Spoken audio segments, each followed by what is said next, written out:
Hello dear students, you have learnt about the sentence. In the previous topic, we have learnt what is a sentence. A group of words which give us a complete sense is called a sentence. Now today we will learn about kinds of sentences. There are 4 kinds of sentences. So first is declarative or assertive. Second is interrogative.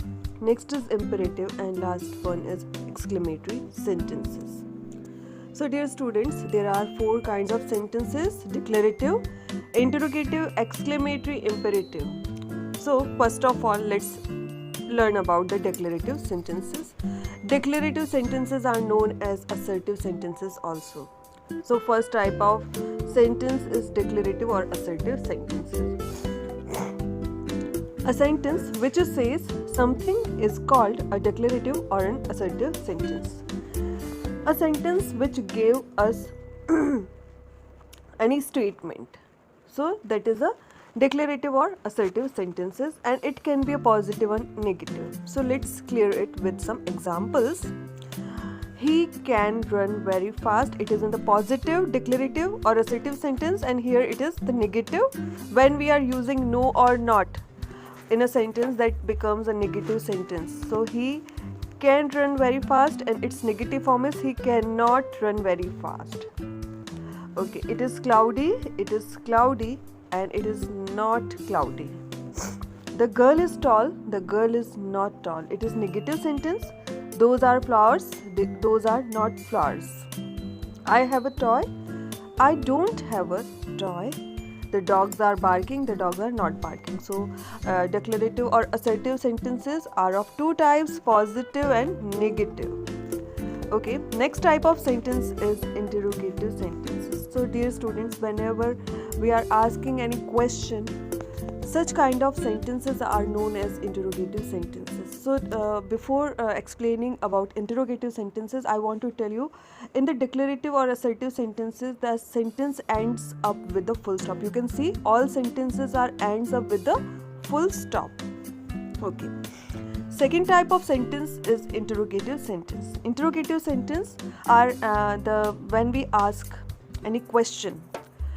That type of sentences are known as interrogative sentences, and they always ends with the question mark. Okay, they always ends with a question mark. And you know all type of interrogative sentences like what is your name, how old are you, where do you live, what is your school's name. All type of sentences are interrogative sentences.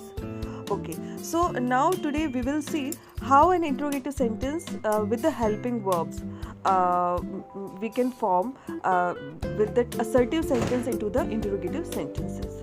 In an interrogative sentence, you can see he can run. So can he run became a interrogative sentence.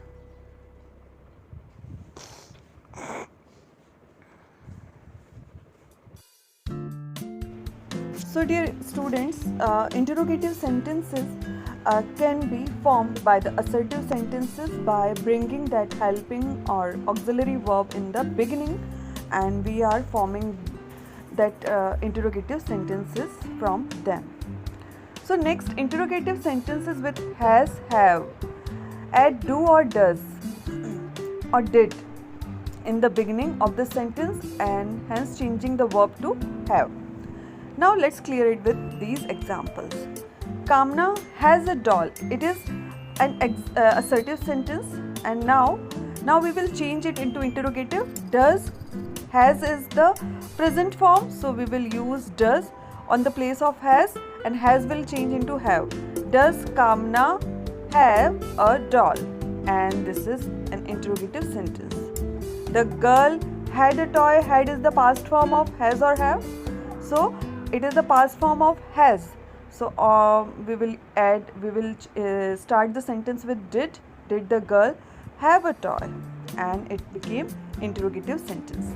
Okay, next type of sentence is imperative sentences. Imperative sentences, a sentence that makes a request, a suggestion, or gives a piece of advice or an order. is called an imperative sentence. Dear students, whenever you are asking any permission to your teacher that may I come in ma'am, may I drink water, when you ask any help from your friend, or if you forgot to bring a pen or pencil and you ask them, please give me your pen. So like that way, when you are just making any request, and if you are giving any suggestion, if you gives a piece of advice or an order, like your teacher is giving an order that keep silence and shut your mouth, so like that way these all sentences are comes into the imperative sentences. Okay, and these type of sentences are also ends with the full stop. So there are three forms of imperative sentences given. Orders, how can we identify this type of sentences? Order, this type of imperative sentences order. So base form of verb comes in the beginning. So base form of verb comes in the beginning of a sentence to give order. Okay, next, request. So they request, whenever you asking any request to someone, it always begins with polite words like please, kindly. Okay, so it is very easy to identify the request. And next is suggestion. So whenever you are giving any suggestion or a piece of advice, that time you use must, could, can, should. So these type of sentences are suggestion or advice type. So here are some examples. Let me clarify this. It is the suggestion. You must not cross the red light. It is the advice. Kindly shut the door. So here they used kindly word. It is the request. Okay, next is stay away. Stay away. It is the base form of verb. Stay is the sentence starts with the verb, and it is the type of order. It is the order. Okay. So I hope you understood the imperative sentences. So next type of sentence is exclamatory sentence. Exclamatory sentences, a sentence which expresses strong feelings or emotions, is called an exclamatory sentence. It ends in an exclamation mark. Exclamation mark is one line and dot. This is the exclamation mark. So here are some examples. How interesting this movie is. What a beautiful picture. How disgusting. What a brave man. So like this way, these type of sentences are exclamatory sentences, and we saw that exclamatory sentences are ends with the exclamatory mark. Interrogative sentences are ends with the question mark. And imperative and assertive or declarative type of sentences ends with the full stop. So these were the 4 type of sentences. I hope that you understood that all type of sentences. Thank you.